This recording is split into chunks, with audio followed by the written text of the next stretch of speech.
everybody, welcome to another edition of Toddster's Magical Mystery Review. I'm your host Toddster, and today I'm going to take a look at the first of some live albums that I'll be looking into. And the first one of which is the Concert for Bangladesh with George Harrison and friends. Came out 10th of January 1972 on Apple Records. This is a very historical concert and a wonderful live album to go with it. So how did this concert came about? Well, Ravi Shankar noticed the what was happening in Bangladesh. You know, there was a liberation war, and then there was a cyclone storm that's that left millions of people in poverty and all that. So he asked George if there was anything he could do about this, and the only thing he could think of was do a concert and raise some money for Bangladesh, and that's how he did. And so he contacted many friends. He brought in Ringo, Eric Clapton, who was in the middle of his heroin recluse. He also brought in Leon Russell and Klaus Voormann, and he also brought in John, but George made the point that only John could appear in concert, without Yoko. But in the end, John bailed out. But and also don't forget Bob Dylan. And so there were two concerts that were held at Madison Square Garden in New York, and Ravi was hoping to raise at least $25,000 in ticket sales, but in the end it went up 10 times more, and it was donated through UNICEF and so let's talk about the songs that are featured in the live album. So it starts off with introduction from George, welcoming the audience, and before introducing Ravi Shankar, and who then describes the suffering of Bangladesh and then goes into some tuning, and before doing a little Indian piece called Bangla Dum. Yeah, it's 16 minutes of lovely Indian music, sort of like comprised into two parts, and yet it starts very, very soft, very lovely, and then it ends very fast and all that. But so common of traditional Indian music.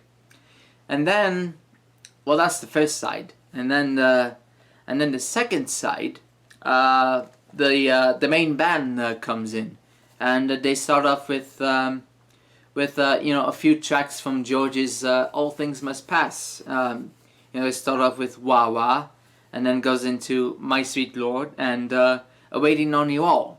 And then George introduces Billy Preston for his turn, which he sings "That's the Way God Planned It," and it's a show-stopping number. And so that's the second side, and then we go into the second disc, and Ringo gets his turn with his big hit at the time, "It Don't Come Easy," in which Ringo forgets some of the lyrics, but anyway. But and then it goes into "Beware of Darkness," and George gets some help from Leon Russell, who would end up covering the song himself. And then George introduces everybody in the band, and then it goes into "While My Guitar Gently Weeps," and yet George and Eric Clapton has during the during playing, they were in sort of like a guitar dueling battle, so to speak. And yet, Eric later regretted using the wrong guitar. He was using a semi-electric hollow body Gibson, instead of like, a Strat or a Les Paul and all that. But anyway, then we flip the record, and we hear Leon Russell doing Jumpin' Jack Flash, the Stones song, and the old Coasters song Youngblood as a sort of medley, with a little help from a guy named Don Preston. I think he was part of Leon Russell's Mad Dogs and Englishmen band, something like that. But and then it goes into George doing Here Comes the Sun, just accompanied by Pete Ham from Badfinger, and it's a nice stripped version, and then we go into the third disc. There's three discs on this album, and it's an all Bob Dylan, and Bob Dylan comes in, and it's the whole side is devoted to his part, but yet he's accompanied by George and Ringo on the tambourine, and Leon Russell playing Klaus Vormann's bass. And it's Hard Rain's Gonna Fall. It takes a lot to laugh. It takes a train to cry. Blowing in the Wind, Mr. Tambourine Man, and Just Like a Woman. And that last one is, to me, is the standout song from his sets, and good harmonies from George and Leon and all that. Then we flip the record, and it's Something. Something in the way she moves and all that. And then the show is finally ended with George's special song, Bangladesh. It's a very powerful performance, and a cool way to end the concert. And yet, if you get the recent reissue, it features another Dylan song, which was cut out from the album, Love Minus Zero / No Limit.